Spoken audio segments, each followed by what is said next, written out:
This is a message in response to the raid by the ICE forces of the United States in the state of Mississippi, mass arresting roughly 700 workers in 7 poultry processing plants, some of which were owned by the Koch food business, owned by the Koch brothers, who are infamous in the United States.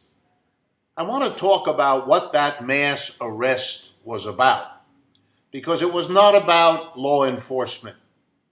It was about terrorism and electioneering, public relations of a very dangerous sort.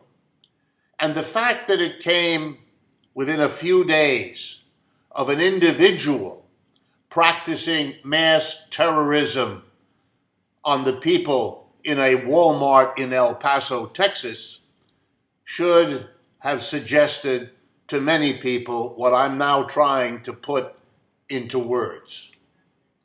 If there are indeed 700 people working in one of the worst industries in the United States, the people who process poultry are the people who usually work in awful conditions, earning the very bottom of the pay scale, and basically killing, gutting, and removing the feathers of poultry for the rest of us to eat.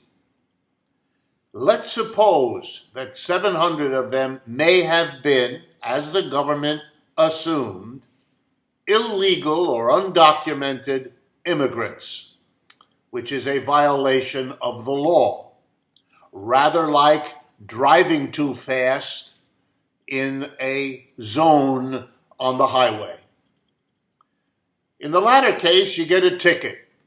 What could have been done for those 700 people, 800 people, would have been to give them a ticket, to go to their home and give them a ticket requiring them to show up in court and to demonstrate that they are legal, to provide the documents if the government has a serious reason to believe that they don't.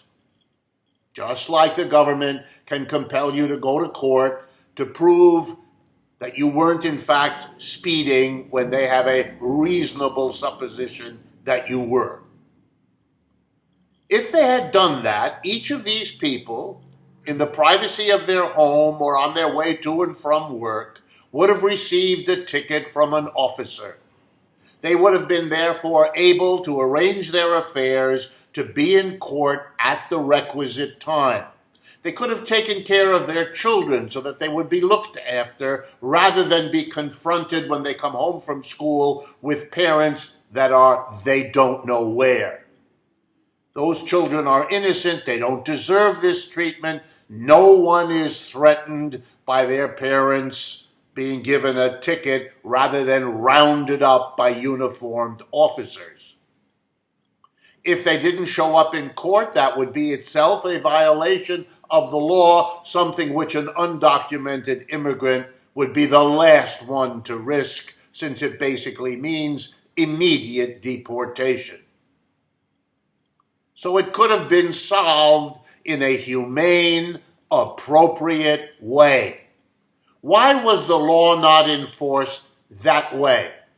Well, there are 2 reasons. 1, this is not about law enforcement. This is about the Trump administration producing theater for its base to win voters by a big dramatic act against the scapegoated immigrant. It is an act designed to terrorize immigrants. There's no other word for it. It's not law enforcement. That could have and should have been done the way laws are normally enforced against people threatening no one with immediate harm. So this was done partly for the Trump administration's public relations terrorism program, directed at whom? The poorest of the poor. The second reason this was done was to send a reassuring message to all employers. If you employ undocumented immigrants, we will not punish you. We will punish them. How convenient. Why? Because employers like immigrants.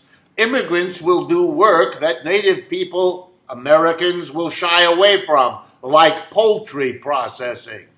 And immigrants will do it for less money than American natives would likely demand.